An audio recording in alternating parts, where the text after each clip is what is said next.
Jesus. Abra sua Bíblia, carta de Paulo a Timóteo, capítulo de número 4,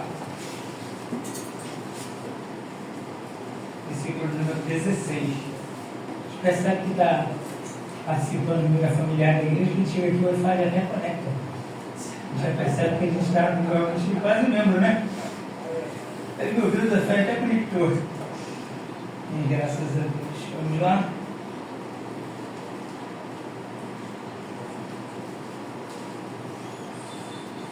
Versículo 16. Pode ser no meio da revista corrigida? Vai ser?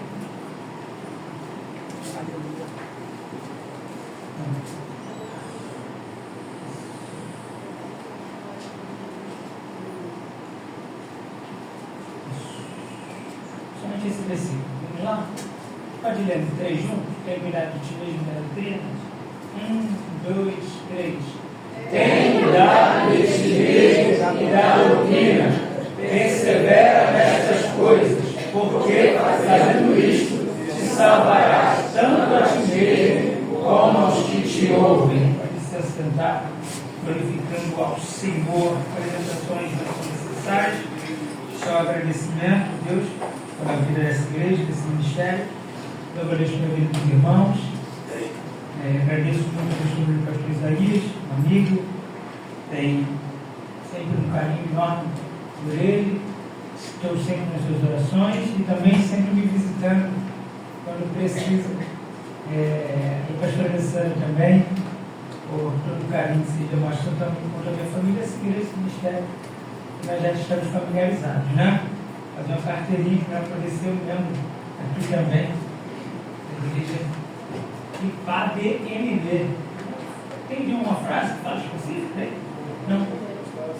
Ah, sim, mas tem lá é a Delvia. Aqui tem um nome, não, não é específico assim. IPADMV, isso aí. Preciso gravar isso, porque eu já não sei de onde foi da IPADMV. Então, irmãos, nós vamos trabalhar sobre matemática. Mas concentrada em nós, especificamente, tá? Nós vamos ouvir muitos aconselhamentos no decorrer dessa escola, durante esse mês. A gente vai trabalhar com uma perspectiva um pouco mais no lado do indivíduo em si, do que do lado espiritual. Não que a gente não vai tratar desse ponto, mas, como falei, vocês vão ouvir muito sobre essa preparação, sobre essa capacitação, tanto da liderança quanto do obreiro, mas a gente vai trabalhar uma perspectiva um pouquinho diferente, mas tenho certeza que vai ser muito importante para o nosso desenvolvimento como cristão, como obreiro e como líder. Tá? A proposta é excelente, esse mês. Peço a você que tenha a oportunidade de estar em todas as atividades, que você esteja em todos os cursos que vão ter essa temática, não apenas este, mas os cursos, né, semanais. Mas você tem certeza que vai sair desse mês aqui muito mais fortalecido, mais maduro, mais aperfeiçoado pelo ensino da palavra de Deus. Como eu sou o primeiro é sempre o menor. Quem vem depois é maior. Então, eu aproveitei logo primeiro, que depois que vem aí, irmão, o negócio vai ficar forte, hein? Só que vem depois aí uma bênção, você não pode ficar de fora. Tá bom? Então vamos lá. Bom, a carta de Paulo a Timóteo, vocês conhecem. É uma carta que eu gosto muito, tanto é que é o nome do meu filho, Timóteo. O filho mais novo e para por aí, tá? Vamos ver. Primeiro Timóteo, não vai ter segunda Timóteo, só o primeiro, tá? Só a primeira Timóteo, não vamos ter outro. É uma carta de orientação a um jovem pastor. Essa carta, ela se torna mais importante porque tanto a primeira e especificamente a segunda não se sabe ao certo quando cada uma foi escrita, ok? Não se sabe ao certo quando o 1 Timóteo, 2 Timóteo, a carta de Tito foi escrita, não tem uma definição exata. Coloque-se primeira porque essa é maior e a segunda porque ela é menor. Mas a gente vai perceber que dentro dessas cartas estão as últimas orientações paulinas antes de ele morrer. Então, nós vamos encontrar nas cartas pastorais, se considerarmos que Paulo escreveu, são os últimos relatos de Paulo. Então, são os últimos momentos em que ele está vivendo. Então, as orientações, elas carregam um peso muito grande de orientação para um jovem pastor que vai suceder ele, que vai dar continuidade ao ministério, né? está desenvolvendo, mas também é um peso muito grande para Timóteo, porque basicamente Paulo está prestes a morrer, então ele está recebendo as últimas orientações de um grande líder. Aqui nós vamos encontrar orientações concernentes à administração da igreja, desenvolvimento da igreja, desenvolvimento ministerial, a escolha dos obreiros da casa, os líderes, né? Os pastores, os diáconos, como deveria ser efetuado. Então nós temos aqui basicamente um manual. Nós temos aqui um manual de desenvolvimento eclesiástico, um manual de desenvolvimento pastoral, um manual de desenvolvimento de aplicação do serviço ministerial. É o que nós encontramos aqui. É bem verdade que dentro desse contexto aqui também nós vamos perceber que há uma aplicação concernente às dificuldades que se haverá, as dificuldades que estão havendo naquele contexto. Perceba, no contexto que Paulo está escrevendo para Timóteo, já estavam se levantando falsos mestres, falsos ensinamentos, pastores ou pregadores que pregavam com intuitos absolutamente pessoais, com intenção financeira, de retorno financeiro. Tudo isso já existia nesse contexto aqui. Então o que nós estamos vivendo hoje não é nada novo, não é nada extraordinário. Já se acontecia dentro desse contexto.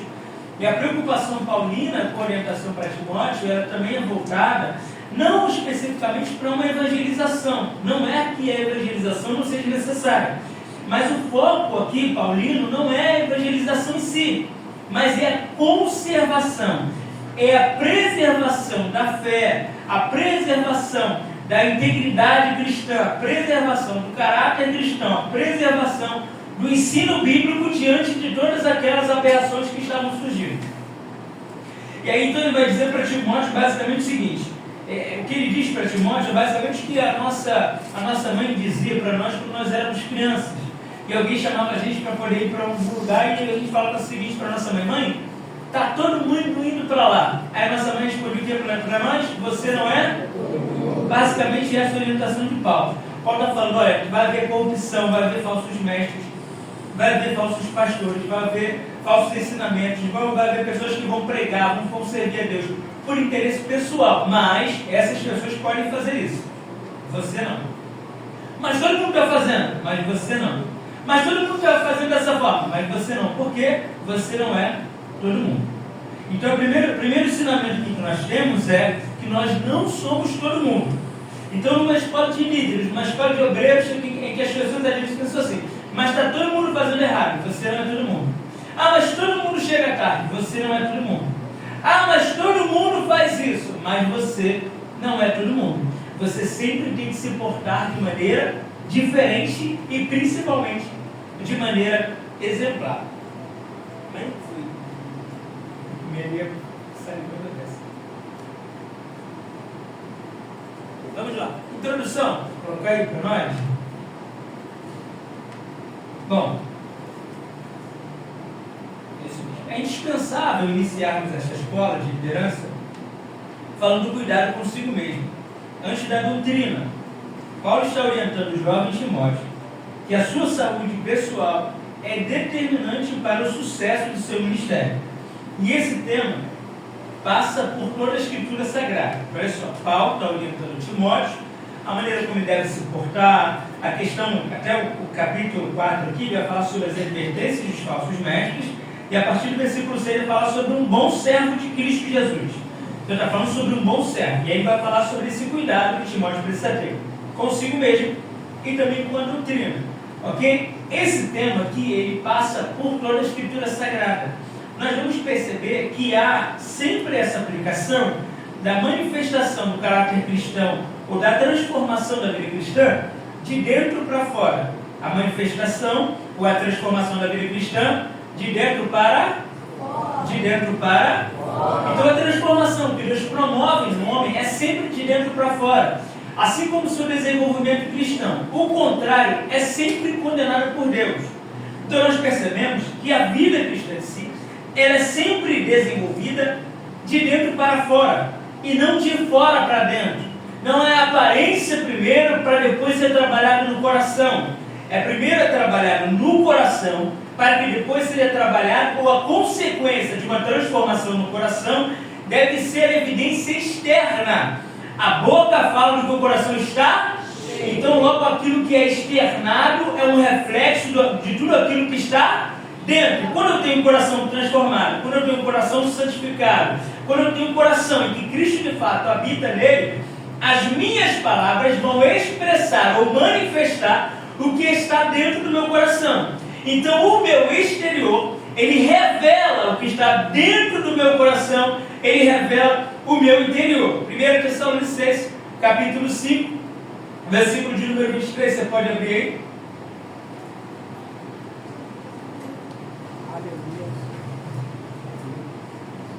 Aleluia. 1 Tessalonicenses, capítulo 5, versículo de número 23.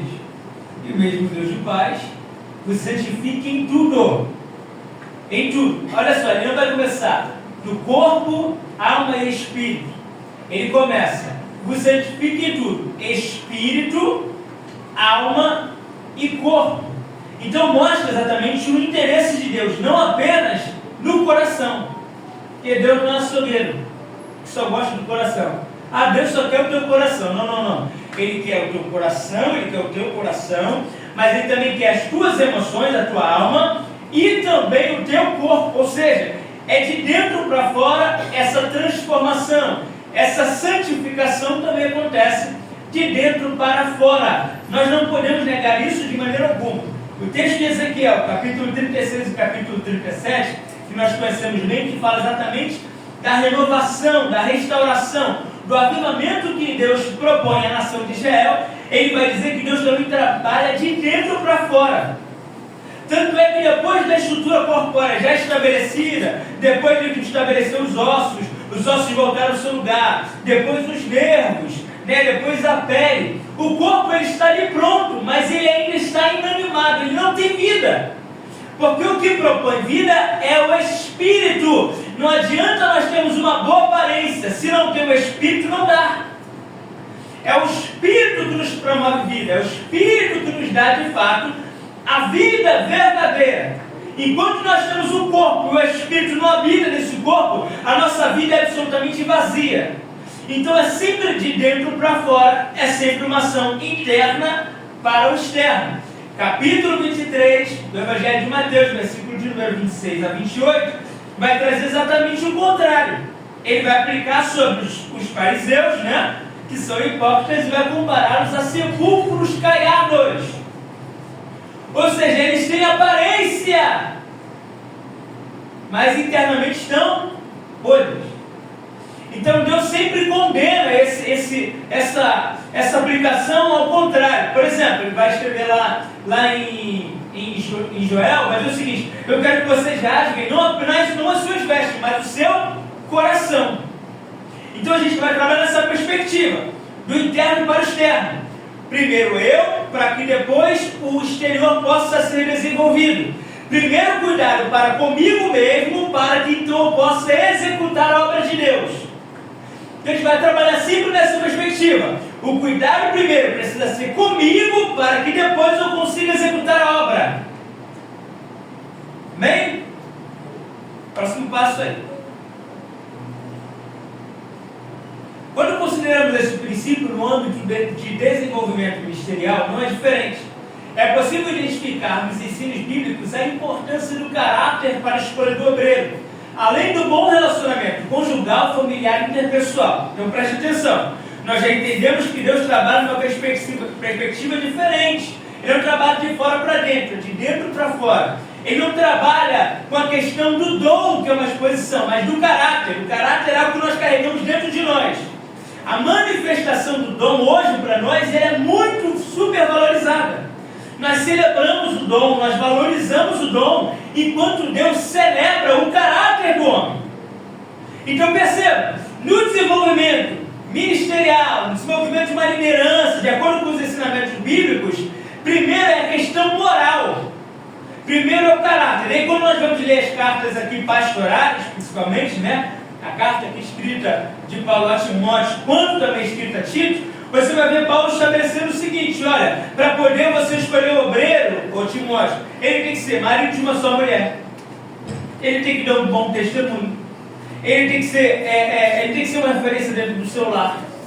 Ele não está trabalhando com perspectivas externas, de aprovação externa. Ele está trabalhando primeiro dentro do ambiente que a pessoa vive, dentro do seu ambiente familiar, do seu ambiente conjugal e das relações que ele constrói entre eles.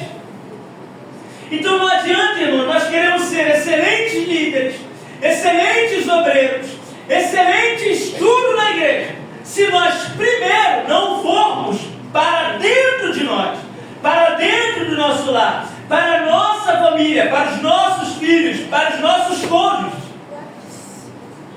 Então, se vocês pensarem o seguinte, vamos começar já falando das ações do obreiro. Não. Antes de você falar das ações do obreiro, a gente precisa avaliar as suas ações como pessoa, como indivíduo. Porque não adianta você ser um bom obreiro, um péssimo marido. Não adianta você ser uma excelente missionária, uma péssima esposa. Não adianta você pregar e ganhar muitas almas e ser um péssimo pai e uma péssima mãe. Então, o primeiro trabalho é conosco. A primeira avaliação conjugal. 1 Pedro, capítulo 3, versículo de número 7. Olha só o que diz o texto sagrado. Nessa a gente pode usar a NVT, não tem problema. Tá? Se quiser usar a NVT, a gente utiliza. Vamos lá, olha só. Primeira carta de Pedro, capítulo 3, versículo 7. Olha só. Da mesma forma, vocês maridos, pode ser, eu vou usar a NVT aqui para frente, tá bom? Vocês maridos, honrem sua esposa, sejam compreensivos no convívio com ela, pois, ainda que seja mais frágil que vocês, ela é igualmente participante da dádiva de nova vida concedida por Deus. Então há um par de igualdade. Ele não coloca o homem acima da mulher, nem a mulher acima do homem, ou a mulher abaixo do homem, não é essa a ideia. A proposta é de igualdade. Ela é igualmente o participante da dádiva de nova vida concedida por Deus.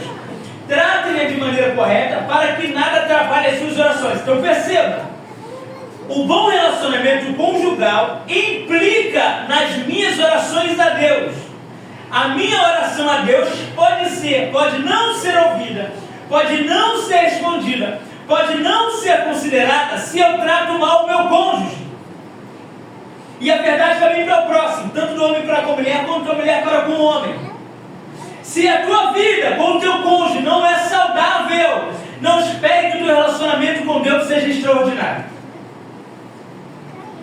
Não adianta subir montes, não adianta fazer consagração, não adianta fazer propósito, se o teu relacionamento com o teu cônjuge ele não for prioritário, não for primordial para a tua vida, não espere que o teu ministério vai alavancar. Ah, mas todo mundo me aplaude. Você pode ser aplaudido, as pessoas podem reconhecer, e você até diante de Deus pode falar: Senhor, no teu nome eu preguei, no teu nome eu fiz isso. Não tem problema, não foi isso que eu exigi de você. Não adianta você ter sido um excelente missionário, mas dentro da tua casa você agride a tua esposa. Não adianta você ter sido uma excelente obreira, uma excelente diaconisa, mas dentro da casa você agride a tua esposa verbalmente. Então a gente precisa primeiro considerar esse ponto. Tito, capítulo 2, versículo 5.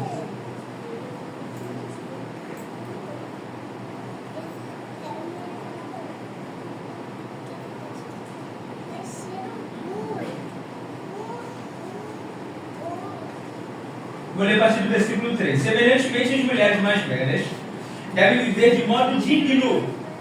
Não devem ser caluniadoras, nem beber vinho em excesso, antes devem ensinar o que é bom. Devem instruir as mulheres mais jovens a amar o marido e os filhos, a viver com sabedoria e pureza, e trabalhar no lar e fazer o bem, e a ser submissa ao marido, assim não envergonharão a palavra de Deus. Percebe? O que o autor está aplicando aqui? O que Paulo está aplicando aqui? Que o motivo, o propósito principal é não envergonhar a palavra de Deus. Então, quando eu trato bem o meu cônjuge, eu estou glorificando a Deus. Quando eu não trato bem o meu cônjuge, eu abro margem para que o Evangelho, para que Deus possa ser envergonhado, para que a palavra de Deus seja envergonhada. Então eu tenho a capacidade de trazer escândalo para o Evangelho quando eu trato mal o meu cônjuge. Então o importante para nós compreendermos é que o desenvolvimento ministerial, o desenvolvimento espiritual passa primeiramente pelo meu relacionamento com o meu cônjuge. Amém ou não amém? Amém. Outro ponto, o relacionamento familiar. 1 Timóteo, capítulo 3, versículos 4 e 5.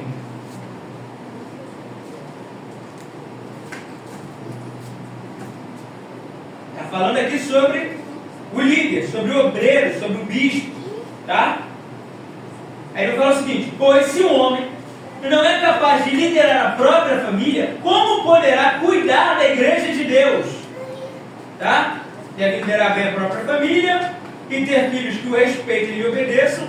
Pois se um homem não é capaz de liderar a própria família, como poderá cuidar da igreja de Deus? Não tem como.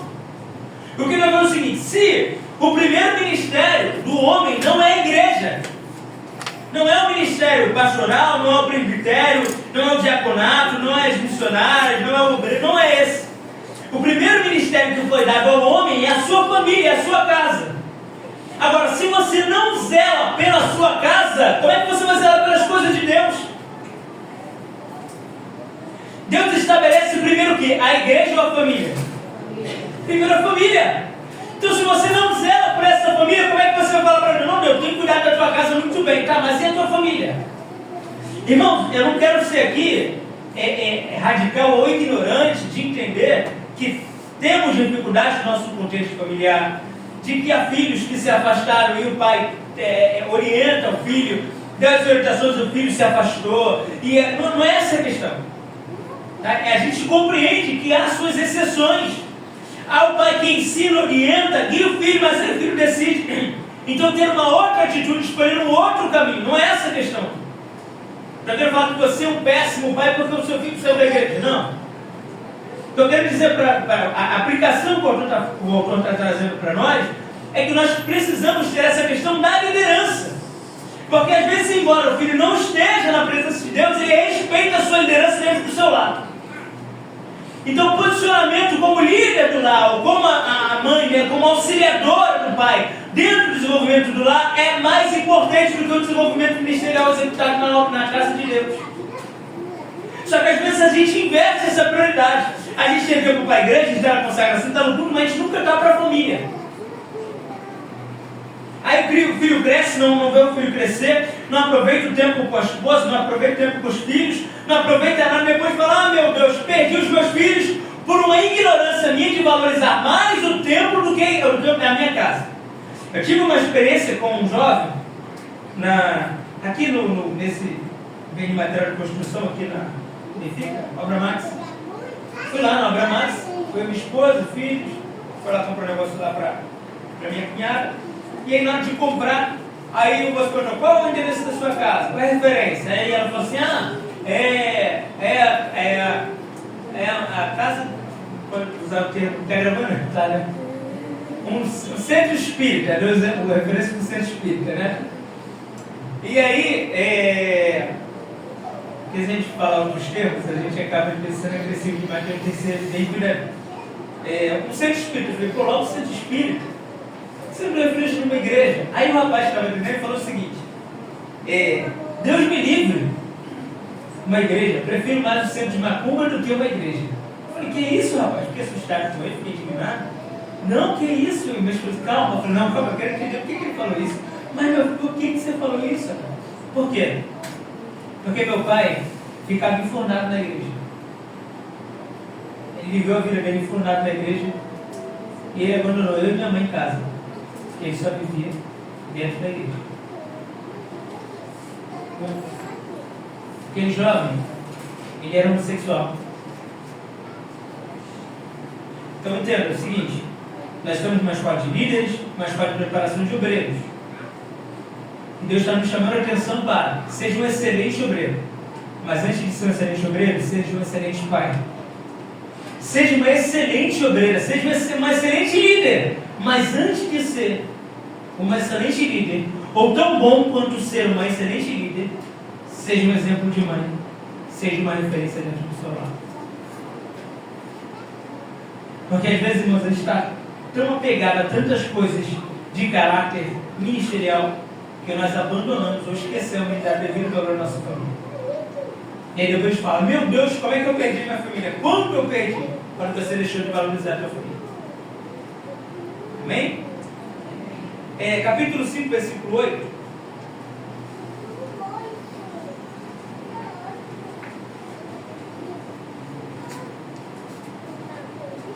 Olha só.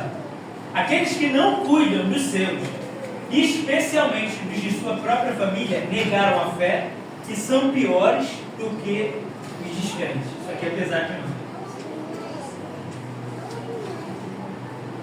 Quando a gente não cuida dos nossos, principalmente das nossas famílias, nós somos piores do que aqueles que não são crentes.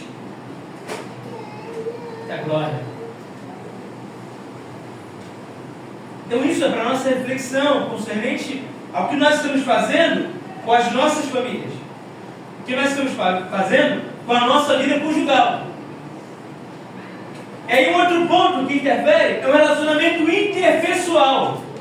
Vamos lá, o primeiro, relacionamento conjugal. O primeiro, relacionamento.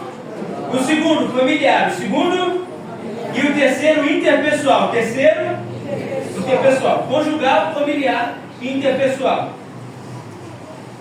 Filipenses capítulo 2.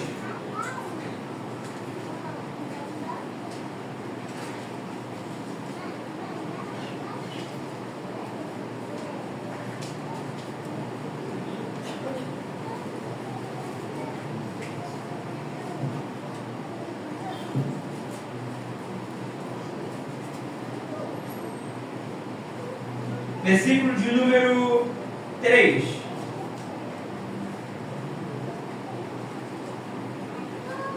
Não sejam egoístas, nem tentem impressionar ninguém. Sejam humildes e considerem os outros mais importantes que vocês.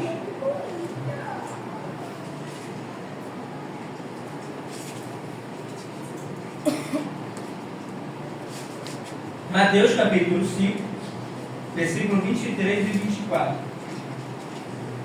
Eu posso contar com uma ajuda de vocês? A gente vai escolher um texto, aí você lê. Quem tiver gostado de ler, que puder ler em voz alta, eu não sou tímido, eu não gosto, não tem problema. Quem puder me ajudar, você faz a leitura do texto que a gente seleciona. Pode ser na versão que você tiver. Dependente da versão, você lê o texto e a gente então assim faz uso do mesmo, tá bom? De preferência, quando já tiver o texto na tela, se você já quiser deixar separado, e por isso você citar o texto que você já leu, ok? Amém? Quem está comigo, diga amém. Amém. Fala com o crente que está do teu lado. Dorme não. Fala para ele, não dorme não. Isso aí. Vamos lá.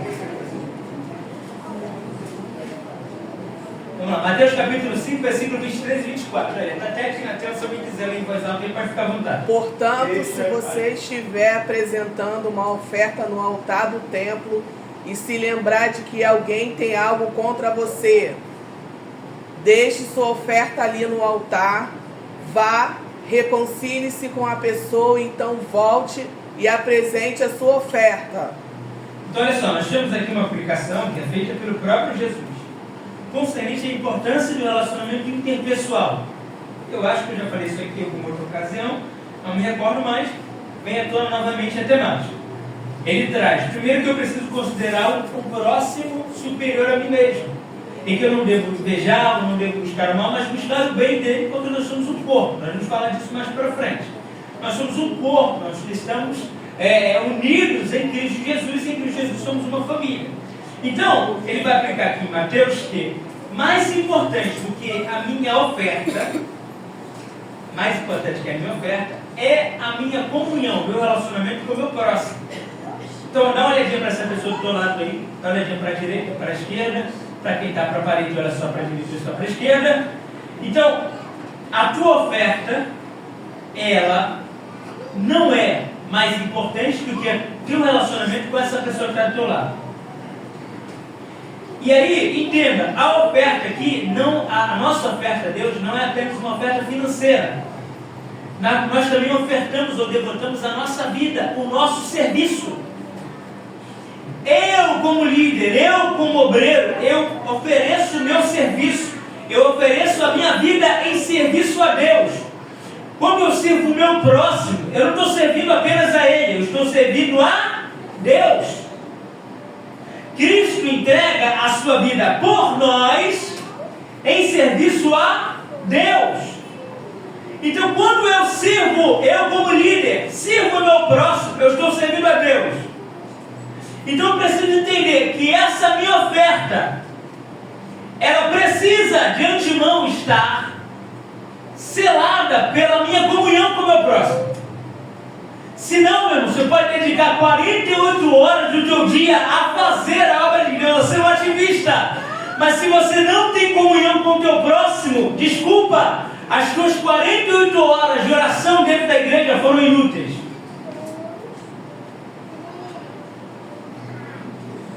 Então, mais importante do que sacrificar é obedecer. Obedecer é muito melhor do que sacrificar. E qual a orientação divina? Eu quero que vocês vivam em comunhão uns com os outros. Eu sei, irmãos, que nós temos absolutas, enormes, variadas diferenças uns para com os outros. Eu gosto de azul, o irmão gosta de vermelho, o outro gosta de branco, um torce para o Flamengo, o outro torce para o Vasco, infelizmente. O outro torce para o Botafogo, o outro torce para o Fluminense. Mas isso não nos torna inimigos. Vamos escolher um uniforme. Eu queria blusa social com gravata. Aí eu queria blusa polo, o outro queria uma blusa temática. Irmãos, é normal haver a diferença, mas na nossa unidade Cristo se manifesta. Exatamente a mais bela unidade da igreja é quando eu tenho diferença com o meu irmão. Mas o propósito principal, a glória de Deus. Então eu falo o seguinte para ele: eu gosto de azul, você gosta de preto. Então procurei falar, vamos fazer melhor? Vamos escolher uma cor que para todo mundo é melhor. Lembra de considerar o outro superior a mim mesmo? Eu abdico da minha vontade. Eu abdico daquilo que eu acho melhor para mim, para aquilo que é melhor para todos. Amém? Então a gente precisa ter essa compreensão. A nossa liderança, o nosso serviço, sempre prioriza o outro. Eu queria azul, você quer verde? Vamos fazer verde. Ah, sabe o que o irmão vai falar? Ah, irmão, eu queria tanto verde, mas você quer azul? Vamos fazer azul. Ah, não consigo, a gente mistura azul com verde, está tudo certo. E a igreja então ela manifesta através da sua unidade o caráter de Deus. O nome de Deus é glorificado através da unidade da igreja. O próprio Jesus vai dizer isso lá em João capítulo 17. Que eles sejam um, como eu sou um contigo, para que o mundo possa nos enxergar neles. Ok? Amém? Próximo, bora passar rápido, né? Cuidado com o corpo. Lembra do texto? Cuida de ti mesmo e da doutrina. Cuida de ti mesmo e da. Então, o primeiro cuidado é comigo. Eu, minha família, meu ambiente, minhas relações e o meu corpo. É muito comum entre os cristãos pentecostais a supervalorização da saúde espiritual em detrimento da saúde física. Quem está falando para vocês é o tarde ou tarde. Mas a gente precisa falar sobre esse ponto. Entretanto, o cuidado com o templo do Espírito, que é o nosso corpo, precisa ser considerado. Então, olha só, nós estamos falando de um serviço a Deus, nós estamos falando de liderança, nós estamos falando de obreiro.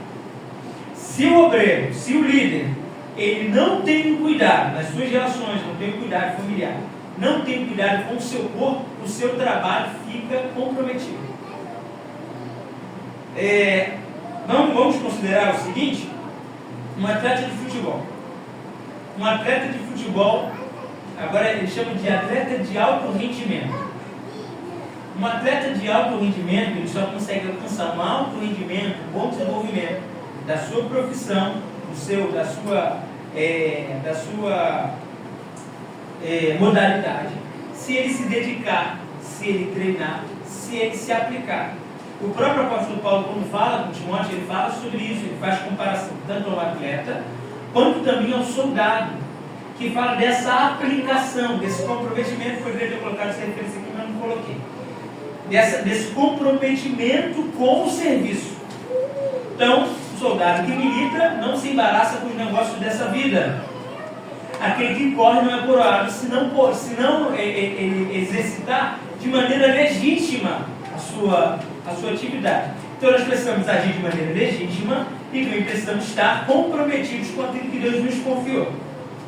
Então, nosso corpo é templo do Espírito Santo. 1 Timóteo capítulo 4, versículo 8, quem pode ler, diga amém. Quem pode ler 1 Timóteo 5, 23, diga amém. 1 Coríntios 6, 19 e 20, diga amém. Então vamos lá, 1 Timóteo 4, 8. Porque o exercício corporal para pouco aproveita, Isso. mas a piedade para tudo é proveitosa. Só até aí. Vamos lá. 5:23.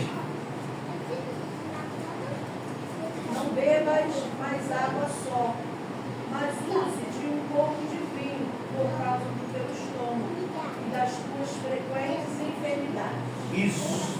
1 Coríntios 6, 19 e 20.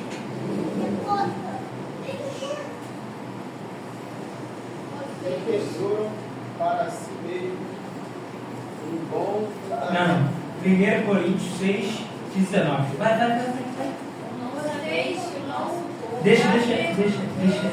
Deixa o senhor depois escrever. Isso.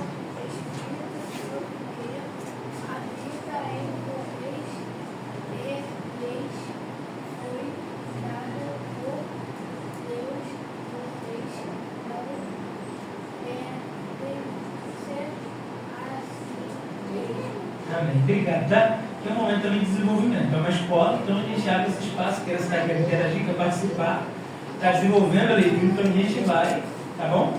Somente aquele ali. Pode ser até o 20, depois foram comprados por algum preço, portanto, honrem a Deus com o seu.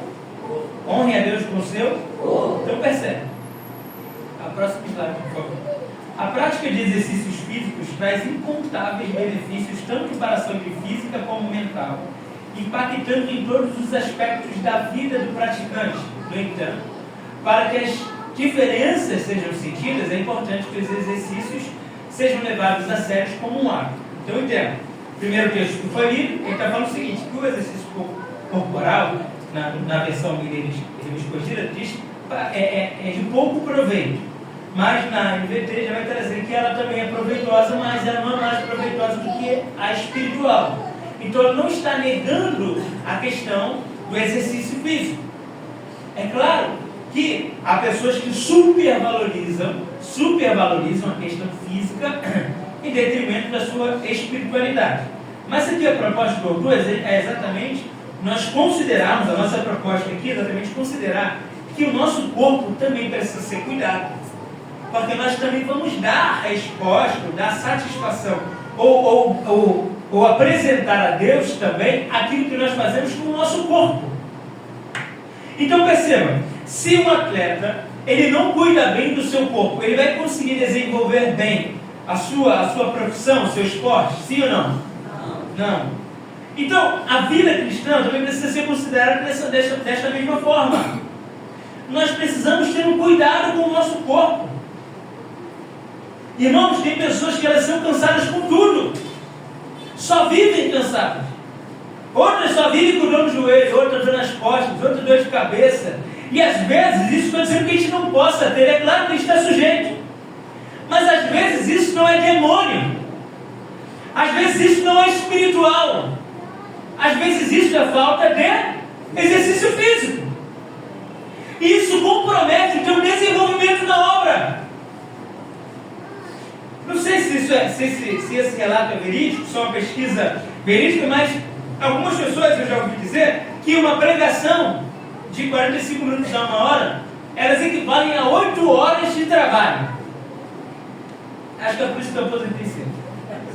Eu trabalhei muito. Equivale a 8 horas de trabalho. Agora você imagina uma pregação que você de fato tem um desgaste físico enorme. Uma pessoa que não está bem de saúde, que está fora do seu peso, que não está com a sua saúde em dia, está com faltas em alguns pontos, ela vai sentir muito mais. E às vezes, irmão, nós somos absolutamente displicentes com a nossa saúde. Pode passar? Olha só, uma das primeiras mudanças que podem ser percebidas com a prática regular de exercícios é o aumento da disposição para as atividades do dia a dia. Então, quando eu pratico exercício, quando eu me aplico a isso, quando eu tenho uma rotina de exercício, eu aumento a minha disposição. Tem crente, irmão, que já chega na igreja e parece que acabou o mundo. Ele já foi cansado por trabalho, já acorda cansado, já vai para o trabalho cansado. Aí ele sai do trabalho, vem para a igreja, chega aqui e está mais cansado ainda. Aí ele fala, porque eu trabalho, porque isso não é isso. Às vezes você dorme mal, se alimenta mal, E aí você fala, Senhor, aí aqui, pastor, eu preciso de oração porque eu estou passando muito mal. Talvez seja porque você não tem se alimentado, se cuidado bem da sua saúde. Feito os exames de rotina, o exame de sangue, o exame de glicose para poder saber como está. Irmãos, estou falando isso aqui, eu não sou perfeito não. Quando eu parei para poder preparar a aula aqui, irmão, se pudesse, se cada chicoteada fosse uma gota de sangue, o chão lá da sala ia estar cheio. Porque às vezes nós somos irresponsáveis com a nossa saúde. Tem problemas de pressão, tem um remédio para tomar. Jesus vai me curar, bem, eu creio que Jesus cura. Mas se ele colocou um médico na tua vida também para te orientar e falou assim, toma esse remédio 6 horas e você não toma, a culpa não é do médico, a culpa não é do pastor, muito menos de Deus, a culpa é sua. Aí tem o trabalho, não posso, por quê? Estou com a pressão elevada. Mas por que está com a pressão elevada? Porque você não tomou remédio ou porque você passou por uma situação desconfortável? Então, quanto mais se estimula o corpo, melhor ele responde. Principalmente se os exercícios forem aliados a uma alimentação balanceada, que forneça os nutrientes em quantidade adequada. Então, a alimentação também é fundamental. Ai, não estou acima do peso, estou me sentindo tão cansado. Claro, não só hambúrguer. Hambúrguer na segunda, hambúrguer na terça, batata frita na quarta, fast food na quinta, comida japonesa é de Deus. Então, se a tua alimentação não for boa, isso atrapalha no teu desenvolvimento. Aí tu sai para o evangelismo e tu não consegue caminhar 40 minutos. Já está cansado, a pressão já está alta, já está começando a passar mal, dor de cabeça. Então, a nossa vida, primeiro passo é pelo cuidado comigo mesmo. Quando você cuida da saúde, que Deus te deu esse corpo, que é templo do Espírito Santo, quando você cuida dela, você está dizendo para Deus, eu estou honrando o Senhor como eu for. Eu vi um podcast do pastor Luciano Subirá participou. Ele fala exatamente da saúde. Ele fala que ele encontrou o irmão, e aí o irmão, o senhor já, conversando com ele, começou a contar uma experiência para ele, não me lembro alguns detalhes, mas me lembro o cenário, o relato, assim, o resumo do relato que eu vou trazer para vocês. E ele fala o seguinte, ele estava acima do peso, estava muito mal, quase tinha morrido. E ele foi conversar com esse senhor, e ele falou quase morreu. Aí esse pastor, né, falou o seguinte, eu também já passei por isso. Na verdade eu morri, e cheguei no céu, falar com Deus e falei, meu Deus, que graça chegando, né? Poxa, morri, Senhor. Chegou o meu tempo. Aí ele falou assim, não, chegou o meu tempo não. Mas como assim? Assim, não, chegou o meu tempo. Você está aqui por irresponsabilidade sua. O teu tempo não era agora, ainda tinha muita coisa para poder fazer. Mas como você não cuidou da tua saúde, você vem parar aqui. Eu vou te dar mais uma chance. Você volta e você cuida da tua saúde. Porque às vezes a gente quer justificar, chegou o tempo do irmão morrer. Não, é que ele não se cuidou. Irmãos, é isso mesmo, né? Deus sabe todas as coisas. O irmão, né, 40 anos, teve um ataque fulminante e morreu. Era Deus querendo levar ele. Não era não, às vezes não era. É porque ele não cuidou bem da sua saúde. E aí, por não cuidar bem da sua saúde, acabou ocasionando o quê? Se você vê um carro vindo na rua, você entra na frente do carro, o que vai acontecer com você? Deus quis que você fosse atropelado? Você que entrou na frente do carro. Então, às vezes, a gente abrevia o nosso tempo de vida. Não é porque Deus quis chamar a gente para o céu. Não é que chamou a senha, não. Foi você que pulou à frente da fila e falou o seguinte, eu quero ser levado agora. Quando você não tem comprometimento e não zela pela sua saúde do seu corpo. Amém? Amém. Isso vale para mim também. Tá? Lembra para vocês? Senão você vai recebendo também. Então fala para esse mãe, cuide do teu corpo. Pergunta para ele, qual foi a última vez que você fez como é que faz os exames? Check-up. Qual foi a última vez que você fez o check-up? Fala, pergunta para ele aí. Vou até apertar esse negócio aqui, Se tu não cuidar da tua saúde, tua senha vai ser chamada, você vai falar. Cuida da sua saúde. Em nome de Jesus. Deus quer que você desenvolva muito. Você tem muita obra para fazer, tem muita vida para alcançar. Você tem muito para viver. Vai ver teus filhos, teus netos, os filhos dos teus filhos. A paz sobre Israel. Você vai ver, mas cuida da tua saúde. saúde em nome de Jesus. Amém? Vamos lá, benefício do exercício físico, como vocês me ajudaram.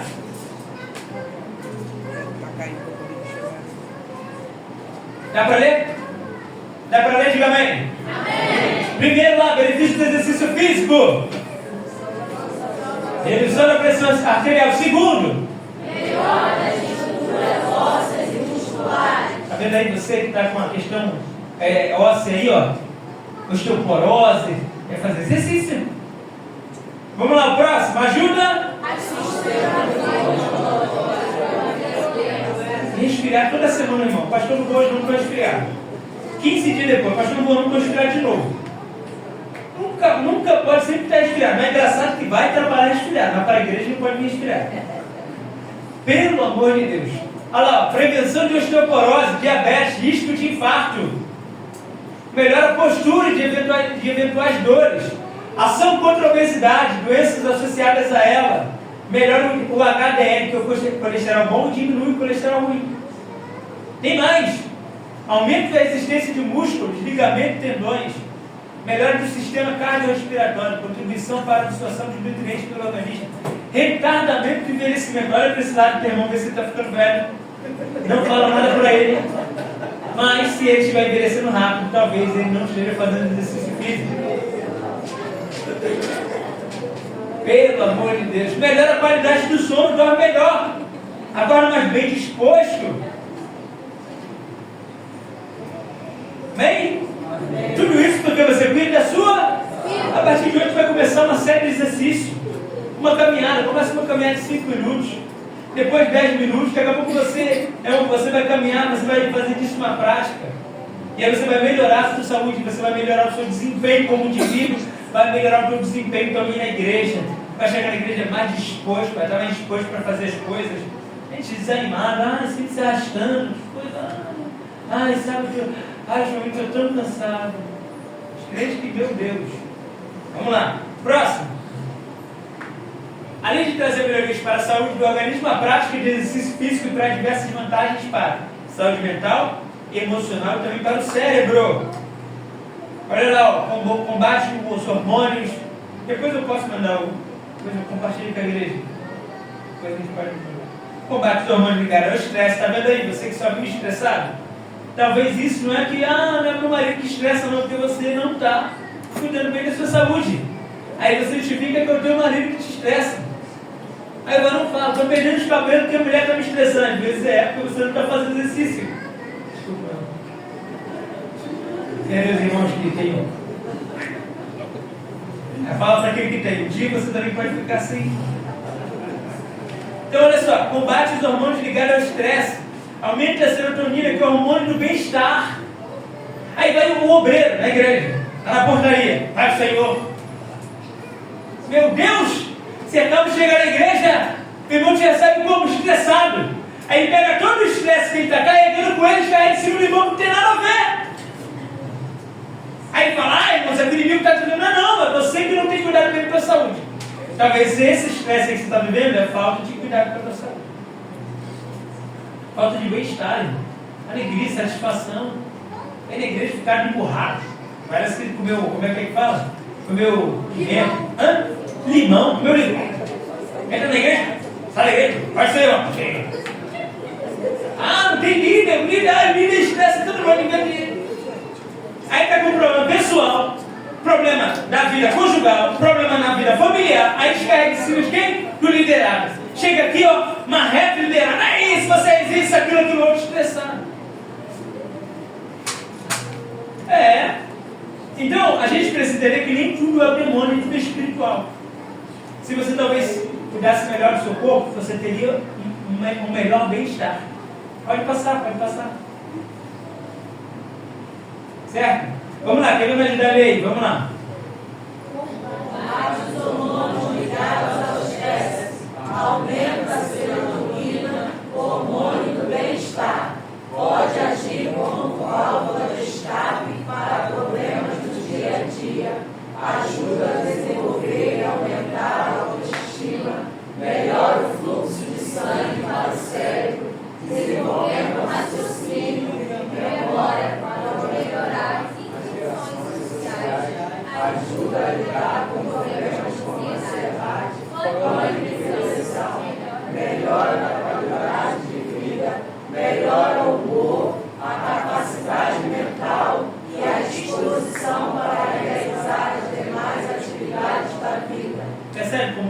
a sua saúde pode interferir em todos os âmbitos da sua vida. Então, Paulo falando para Timóteo, primeiro você cuida de você. Porque quando você cuida de você, naturalmente você vai conseguir desenvolver melhor aquilo que eu estabeleci para você desenvolver. Sua qualidade de vida será melhor. Vocês viram o que ele fala para Timóteo? Timóteo, você tem constantes problemas de estômago. Beba um vinho. Não é justificativa para você, não. Quero aquele contexto, tá? Beba um vinho. Ou seja, tome uma bebida que vai melhorar a sua condição física. Paulo está preocupado com a saúde. Quando a gente olha Levítico capítulo 11, até o capítulo 14, 15, se não me engano, você vai ver uma série de regras alimentares, de cuidados para com a saúde, tanto para com o homem como para com a mulher. Então, ansiedade, depressão, melhor qualidade de humor, capacidade mental, disposição para realizar demais atividades, tudo isso é benefício da saúde. Pode passar. Talvez você se pergunte, o que isso tem a ver com o meu serviço a Deus?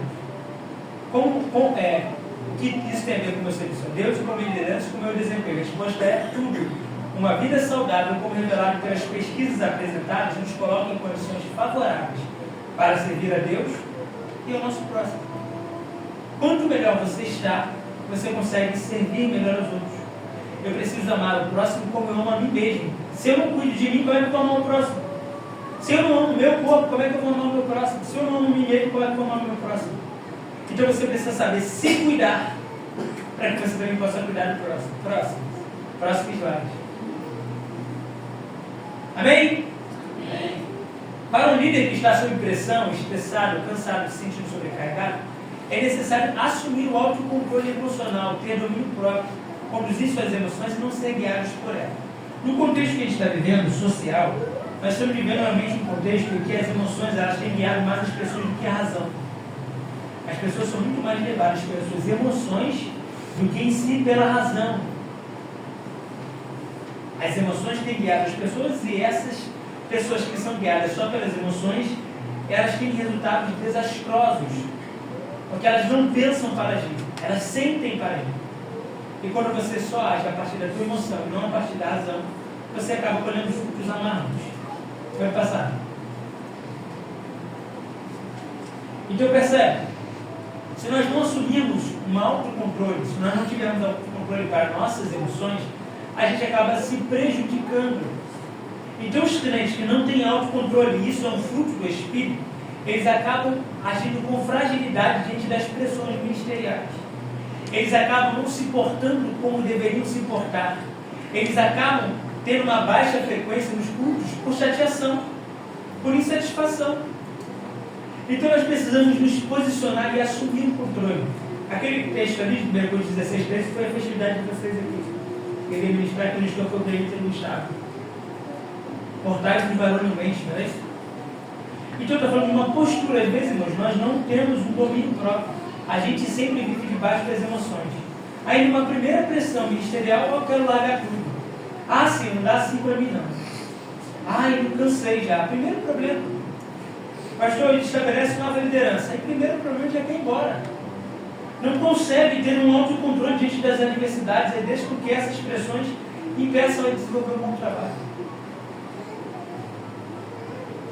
Sempre está, por que você está assim? Ah, estou chateado com isso. Ah, estou chateado com aquilo. Ah, estou chateado com aquilo outro. Meu irmão, tenha postura. Amadurecimento, tenha autocontrole. Não deixe com que essas questões interfiram no desenvolvimento do teu trabalho. Não deixe com que essas questões afetem a tua liderança. Não deixe que essas questões afetem o teu serviço. Ah, você viu aquele irmão que ele olhou para mim e falou comigo quando eu entrei na rua. O irmão nem te viu. Aí você entra na igreja, vou falar com o irmão, porque o irmão olhou para mim, deu a paz do Senhor para ele e ele respondeu. Eu estava ligado em outro lugar, falando no telefone, no fone, e você achou que ele não queria falar com você. Coisas simples, imaturas, que nos fazem ter um comportamento totalmente inadequado. Ah, não vou na igreja hoje porque eu estou chateado, porque o pastor trouxe uma mensagem que falou do meu nome, falou algo lá para mim, o pastor nem estava pensando em você. E se falou e foi para você, foi o Espírito Santo que direcionou. Mas a falta de domínio, a falta de maturidade emocional nos faz ter esse tipo de comportamento. Próximo, põe um pouquinho, né? Então, dentro disso, nós percebemos que nós, como indivíduos, precisamos de orientação. Me ajuda aí, por favor. Quem vai me ajudar? Ajuda ele, você que deu aquela hora. Pode ler. Infelizmente, há pessoas que carregam consigo traumas que atrapalham o seu desenvolvimento pessoal e ministerial. Agressão no ambiente familiar, seja verbal ou física, traumas emocionais, ausência de perdão, medo, sentimento de inferioridade, como se lê no Evangelho de João 4, O Evangelho de João, capítulo 4, 5, no capítulo 4 vai falar sobre a mulher samaritana. E no capítulo 5 vai falar sobre o homem que está no tanque.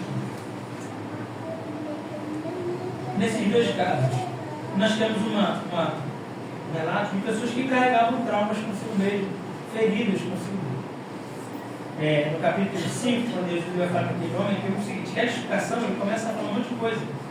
Sim, eu não tenho ninguém que me coloque no tanque, não tenho isso, me abandonar, isso, aquilo. Quando esse homem começa a expressar isso, ele está revelando uma ferida que ele tem dentro dele. Lembra do músico que eu falei aqui do Abraham Max, que ele falou que o pai dele e a mãe dele foram abandonados pelo pai que só pensava na igreja? Quando ele falou aquilo, ele estava manifestando uma ferida que ele carregava dentro dele. A ausência paterna dentro do lar. Então, às vezes, algumas questões que nós vivemos no nosso ambiente, como o caso também da mulher samaritana, né, dentro daquele estigma que ela estava vivendo, a gente percebe que ela foi afetada talvez por um contexto familiar desestruturado, que levaram ela a tomar aquelas decisões. Então, às vezes nós passamos por situações na nossa infância, dentro do nosso lar, que afetam diretamente o nosso desempenho ministerial, o desempenho da nossa liderança. A gente tem um potencial enorme, mas não consegue desenvolver por conta de traumas vividos anteriormente. E aí, dentro disso, a gente precisa compreender que a gente precisa de orientação. Então, às vezes, esses traumas emocionais, a ausência de perdão, impede a gente de desenvolver uma boa liderança, um bom ministério. Vamos passar.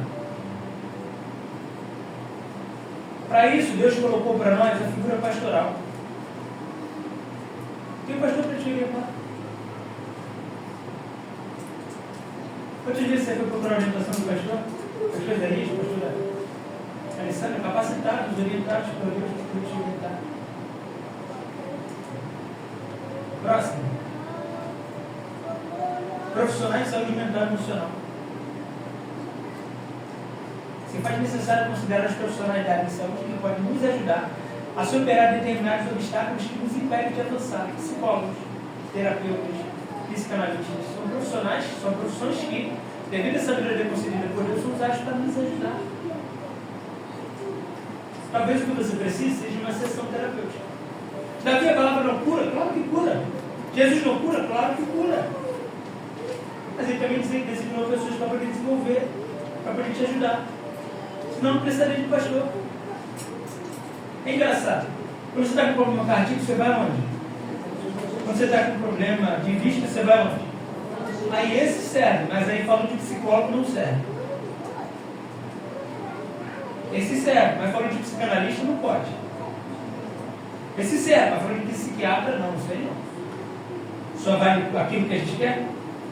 Se os profissionais são adequados para nos orientar para a determinada área, por que um psicólogo, um terapeuta, um psicanalista não pode nos ajudar? Você já parou para pensar que talvez uma consulta com um psicólogo, uma sessão de terapia, podem te ajudar a desenvolver melhor a tua liderança? Já parou para pensar que talvez a tua liderança não seja bem desenvolvida por conta de um trauma que talvez o psicólogo vai te ajudar a resolver? Percebe que às vezes a gente é rígido demais com algumas coisas, a gente espiritualiza. Não, isso aí, negócio não, negócio de psicólogo, não. Deus vai me curar. Amém, eu creio. Mas ele também pode te dar uma orientação. Você vai ter um novo norte a partir de se assentar 45 minutos, 1 hora numa sessão terapêutica. Próximo. Não tem muito que vai dar. Depois eu vou passar para vocês e vocês fazem os outros textos, ok? A igreja é um corpo místico composta com muitos membros. Nós, como membros deste corpo, somos incentivados constantemente ao auxílio mútuo. Eclesiastes, capítulo 9, capítulo 4. É melhor serem dois do que um. Então, quando eu estou em comunhão, eu consigo me fortalecer com o meu irmão, consigo auxílio mútuo. 1 Tessalonicenses, capítulo 5, onde vai falar que nós devemos exortar uns aos outros. Hebreus capítulo 3 vai falar sobre isso também. Tiago também, 1 Pedro, Judas, capítulo 20, capítulo, só tem um capítulo, né? Versículo 20 e 23 também traz essa questão. Talvez uma conversa com o teu irmão seja suficiente para poder mudar a tua vida. Talvez um abraço do teu irmão seja suficiente para poder mudar a tua vida. Amém? Amém? Então, às vezes, nós precisamos só nos abrir. Se abrir para o teu próximo. E não conta nada não, teu irmão. Não. Nós somos uma igreja, nós somos um corpo. Nós estamos aqui para nos auxiliar, não para poder nos prejudicar. Nós não somos inimigos. Embora muitas pregações hoje queiram enfatizar isso. Cuidado com o teu irmão. Cuidado aí, quem traiu José foi os irmãos dele. Eu sei, mas foi José que deu o exemplo de perdoar os irmãos dele. Ah, mas quem traiu Jesus, quem traiu Jesus colocou na cruz foram os discípulos. Foram os da sua própria casa. Mas o que Jesus falou para eles? Pai, perdoa eles porque eles não sabem o que fazem. Para de seguir os maus exemplos e siga os bons exemplos. O Evangelho não é rivalidade, o Evangelho é comunhão. O Evangelho não é um contra o outro dentro da igreja, muito pelo contrário, é um ajudando o outro a chegar na perfeição, é um ajudando o outro a chegar nos céus. Aí vai dizer, não, aquele irmão ali, aí o pregador fala o seguinte: olha, cuidado com quem quer te derrubar, e fica um de um lado assim, fala Jesus.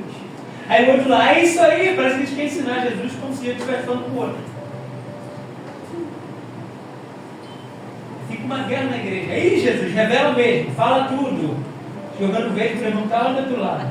Aí quando a corda aperta pro lado dele, pro pescoço dele, aí ele fica quietinho, o irmão lá do outro lado. Aí Jesus achou ele, né? É assim que a gente fica na igreja.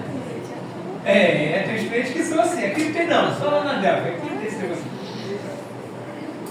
Vamos lá, mais um ponto.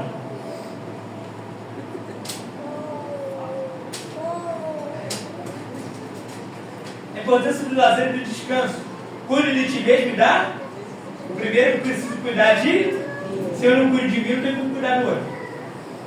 Se eu não cuido de mim, eu tenho como cuidar da doutrina. Eu estou indo mais devagar no final, porque como eu estou voltando, então eu estou me adaptando a dar uma explosão, então eu estou sentindo aqui como é que tem. Então vamos lá. O lazer e o descanso também são fundamentais no desenvolvimento de qualquer liderança ou serviço. Quem aqui trabalha carteira assinada? Quem que trabalha carteira assinada? Levanta a mão assim. Você tem férias no trabalho? Por que você tem férias no trabalho? Você não é uma máquina. Até a máquina precisa de descanso. Então você precisa entender que você precisa tirar um tempo para o teu lazer. Que é isso, mas aquela liderança para a igreja. Você está falando de lazer? Eclesiastes capítulo 9, versículo 7 a 10, por favor. Na NVTV.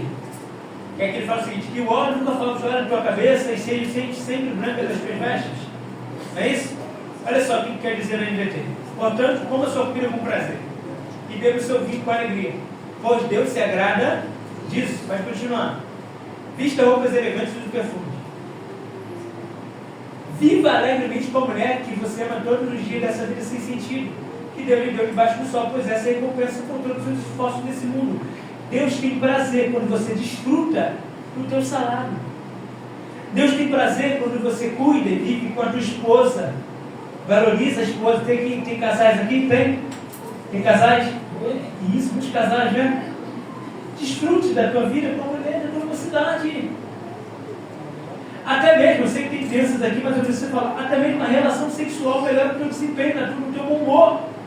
Tem irmão que serve na igreja, não está mal-humorado, mas por quê? Precisa melhorar a relação conjugal, a relação sexual também faz parte, Deus criou. Quem que está, pastor, não dá, pastor, tem muita coisa que está acontecendo. Fala, meu irmão, por quê? A esposa decidiu dormir de calça jeans. Então perceba, o relacionamento afetivo também é importante para o desenvolvimento do indivíduo. E às vezes só o relacionamento sexual vai resolver o problema dele. Não tem terapia, não tem orientação pastoral, é a esposa que tem que fazer terapia com ele ou o esposo que tem que fazer terapia com ela. O varão só vive cansado. E aí não dá assistência para a esposa fica mal-humorada. Por quê? Falta. Varão cansado. Chega em casa, a mulher procura ele de noite e o varão está cansado demais. Não é, irmão? Fala, é o demônio que está agindo, não é não. Nós estamos com ele 7 dias para ter tocar no coração da esposa dele. Aí varão não sabe chegar, fazer um carinho na esposa por trás de um presente. Só quer ver a nós e não sorrir nada. Não ajuda. Como é que o bem-estar vai? Como é que ele vai ter um bem-estar? Não tem como. Aqui em Marcos capítulo 6, versículo 30 e 31, os discípulos chegam animados. Chegou animado depois de um grande serviço ministerial. Eles falam o seguinte: senta aqui, vamos almoçar. Vamos fazer uma refeição. Tem aqueles que estão assim. Igreja. Não senta para poder escutar nem na mesa com a família. Talvez nós temos colocado as coisas em ordens diferentes. Seja um excelente obreiro, seja um excelente líder. Mas ele discute do seu trabalho. Compra um terno comigo para ficar bonito para vir para a igreja. Compra uma roupa nova, sai, leva a tua esposa para poder tomar um sorvete no shopping. Vai na pracinha, leva as crianças. Conclusão. Chegamos. Quem pode ler? Pode me ajudar? Vamos lá, bem alto, hein? Vai lá. Ao considerar todos esses aspectos que visam o nosso cuidado como indivíduo, como homem e mulher, como cristão, conseguiremos então desenvolver nossa liderança, serviço de maneira saudável. Paulo está a dizer para Timóteo: se você estiver bem, tudo que está sob sua responsabilidade estará bem, será bem desenvolvido, pois não é a ferramenta apenas que deve ser considerada, mas quem a administra precisa fazer o uso correto da mesma. Caso contrário, pode causar danos a si e a outros. Percebe? Vai deixar aquele lá. Isso. Olha só, vocês acabaram de ver. Se você estiver bem, pode entregar qualquer coisa na sua mão. Você vai fazer bem. Agora entrega alguma coisa para fazer nas mãos de uma pessoa mal-humorada, de uma pessoa amargurada. Dá um microfone para ela pregar. O que você acha que ela vai fazer? Vai ferir um monte de gente. Se você não é sarado, você não tem como sarar outras pessoas. Se você não está curado, você não tem como curar outras pessoas. É o que o Paulo está falando para Timóteo. Timóteo, eu quero que você esteja bem. Porque se você estiver bem, todo o restante vai estar bem. Se você estiver bem, tranquilo.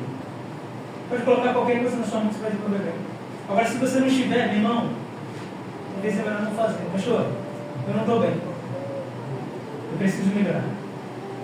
Eu preciso me curar, eu preciso me sarar. O senhor pode me aconselhar? Isso vai ser determinante para o bom desempenho. Então, Paulo está dizendo: Timóteo, quando você estiver bem, qualquer coisa que você fizer vai estar em boas mãos. A doutrina vai estar em boas mãos. Agora pega a doutrina e dá na mão de uma pessoa que não está bem. Pode esperar, meu, desastre, problema, confusão. Mas quando a pessoa está bem, tranquilo, pode entregar na mão dela. Vai ser bem feito. Vai ser feito com alegria, porque ela está bem consigo mesma, está bem no seu ambiente familiar, está bem com a sua esposa. Vocês já viram aqueles videozinhos do Instagram? Quando a esposa acorda de manhã, aí ela fala o seguinte: olha, quando ele, sem pedir, eu dou para ele o que ele quer. O varão acorda de manhã, lava a louça, lava a roupa, estende a roupa, cuida de tudo. Por quê? Porque ele está bem dentro do seu ambiente familiar. Quem chega na igreja ali, ambiente familiar saudável.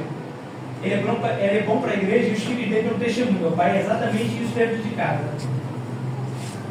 Na coletividade, nas relações interpessoais, as pessoas o admiram. Ele tem boas relações. As pessoas dão ouvido a ele. Agora, uma pessoa mal-humorada, ninguém quer ouvir. Só reclama. Quem vai querer ouvir uma pessoa dessa? Não é exemplo de nada. Não é exemplo para ninguém. Quem vai querer ouvir uma pessoa dessa? Mas quando você está bem consigo, as pessoas te ouvem. E aí é uma grande responsabilidade. Quando você está bem, a responsabilidade não é só apenas consigo, mas também com os outros. Pega uma arma branca qualquer, entrega na mão de uma pessoa de bem, entrega na mão de uma pessoa que está enferma na sua alma, o que ela vai fazer? Causar danos, ferir os outros. Tem pessoas que fazem os outros com o microfone na mão na hora da pregação, porque ela não está bem consigo mesmo. Então a mensagem não está em boas mãos. Vai passar? A responsabilidade de um líder, um obreiro, não está apenas voltada para si, mas também para aqueles que estão ao seu redor. A minha responsabilidade, eu preciso cuidar de mim, saber que o meu cuidado para comigo também interfere no meu cuidado para com você. Se eu não cuidar da minha saúde, eu não tenho como servir. Se eu não cuidar do meu bem-estar, eu não tenho como servir bem. Portanto, cuide-se, zele por si mesmo, pois assim salvará tanto a ti quanto aos que te. Vamos fechar? Próximo aí que vamos fechar.